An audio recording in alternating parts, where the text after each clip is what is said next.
Thank you, Mr. Chairman. Thank you to each of the witnesses for being here today. This week marks a dark occasion in world history. 30 years ago, thousands of Chinese protesters gathered in Tiananmen Square, demanding freedom and demanding democracy. The Chinese Communist Party and the People's Liberation Army slaughtered them. To this day, we still don't know exactly how many perished on that bloody dawn, as Nobel Peace Laureate Liu Xiaobo described it. Today, the CCP continues its war against the people of China and treats the rest of the world with similar disdain. In my view, China poses the greatest long-term geopolitical threat to the United States. They have to be dealt with and dealt with clear eyes. We can't break off relations with Beijing, but we must begin to rethink the assumptions that have guided U.S. policies towards China since Tiananmen Square. Let's start by addressing an uncomfortable reality here at home: the role of U.S. technology in China's oppression of its people. Dr. Richardson, Human Rights Watch recently released a report where your colleagues reverse engineered a Chinese censorship app for smartphones.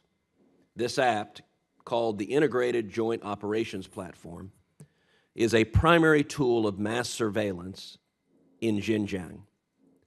In this report, you reference U.S.-based companies that contribute to the censorship apparatus in Xinjiang.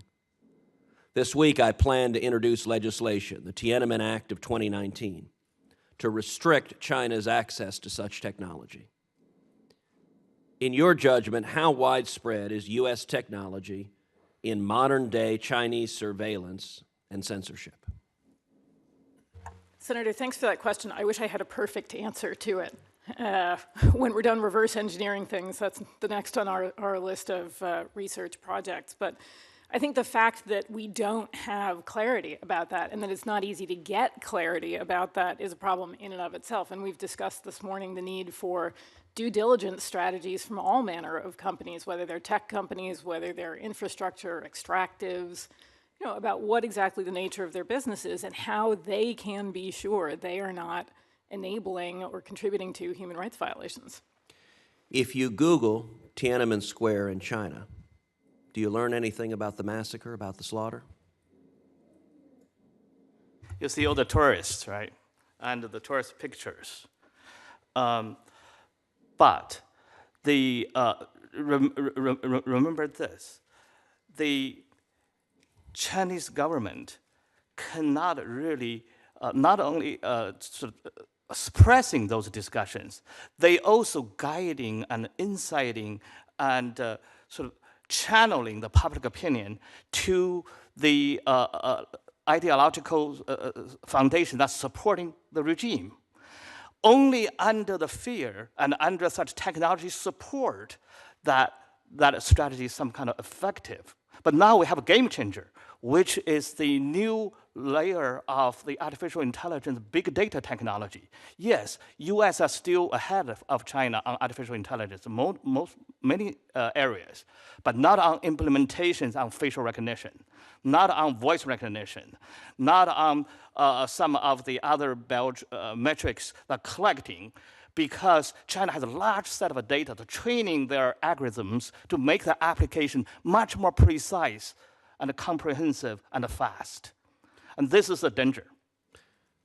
Well, and many of us are concerned that U.S. companies are actively aiding and abetting China's suppression of its people and censorship of free speech. Indeed, days before the Tiananmen Square anniversary this year, reports began to circulate that Twitter had suspended the accounts of dozens of Chinese political dissidents. Twitter reportedly had run a sweep for bots. How would you describe the Communist Party's efforts to coerce American companies into assisting the party's censorship activities? On Twitter, I can say this. I don't know what's recently happened inside of a Twitter company. I think they should tell the public, giving a report on that.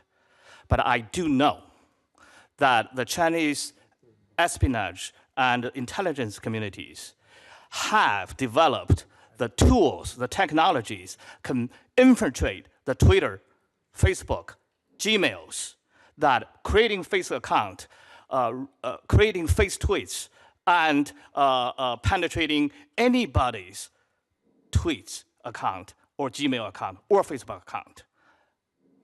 They have that technology. And Mr. Chairman, if I may ask one more. Please, go ahead. Mr. Walker, you've warned about China's sharp power, and you've described the Chinese infiltration of American higher education institutions. This is an issue that concerns me greatly. Just this week, I introduced the Stop Higher Education Espionage and Theft Act, which gives the FBI and DHS new authorities to address these issues. My question for you is, what steps should universities take to insulate themselves from Chinese espionage, and what steps should the U.S. government take to protect higher education from these threats? So, thank you, Senator. I think the question you've asked is related to the previous one as well, that this is a pattern of either inducing or cajoling or coercing open institutions, independent institutions in open societies to behave in ways they wouldn't otherwise behave. And so you've alluded to some of these issues that are relevant to the stealing of technology and related things, but there's a full spectrum of challenges that have emerged that transcend those issues, which can induce educators, students in our open societies to sidestep certain issues or to not talk about certain things that aren't welcome by the Chinese authorities. And I think this is, God bless you, this is something that we need to find, as I've alluded to in previous writings and earlier today, to find ways to develop more durable democratic solidarity so that no single institution is exposed to the entreaties and the influence of the Chinese party state. That's the most effective way over time to have these institutions feel as though they can say no and essentially uphold liberal democratic standards. Thank you. Thank you, Senator Cruz.